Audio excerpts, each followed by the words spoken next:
Hi, இன்றைக்கி கீரையை வச்சு ஹெல்த்தியான பேபி ஃபுட் எப்படி பண்ணுறதுன்னு பார்க்கலாம். அதுக்கு நான் 2 ஸ்பூன் அரிசி, 2 ஸ்பூன் துவரம்பருப்பு, 2 ஸ்பூன் பாசிப்பருப்பு எடுத்து ஊற வச்சுருக்கேன். ஒரு குக்கரில் 1/2 ஸ்பூன் எண்ணெய், 2 ஸ்பூன் நெய் ஊற்றிட்டு நெய்யும் காஞ்சக்கப்புறம் கொஞ்சமாக சீரகம் போட்டுட்டு, சீரகம் பொரிஞ்சக்கப்புறம் கொஞ்சம் பெரிய வெங்காயம், ஒரு பூண்டை நல்லா கட் பண்ணி உள்ளே ஆட் பண்ணிவிட்டு, 1/2 தக்காளி மட்டும் உள்ளே கட் பண்ணி ஆட் பண்ணிக்கிறேன்.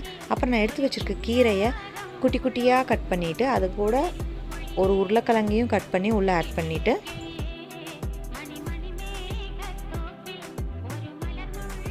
உருளைக்கிழங்கு பாதி வெந்தக்கப்புறம் நான் கீரையை ஆட் பண்ணிக்கிறேன். அதுக்கப்புறம் கொஞ்சமாக பெருங்காயத்தூள் உள்ளே ஆட் பண்ணிவிட்டு, நான் கழுவி வடித்து வச்சுருக்க அரிசி பருப்பு எல்லாத்தையும் உள்ளே ஆட் பண்ணி கொஞ்சம் அதிகமாக நான் தண்ணி ஊற்றிக்கிறேன். அரிசி குழைய வெந்திருக்கும்.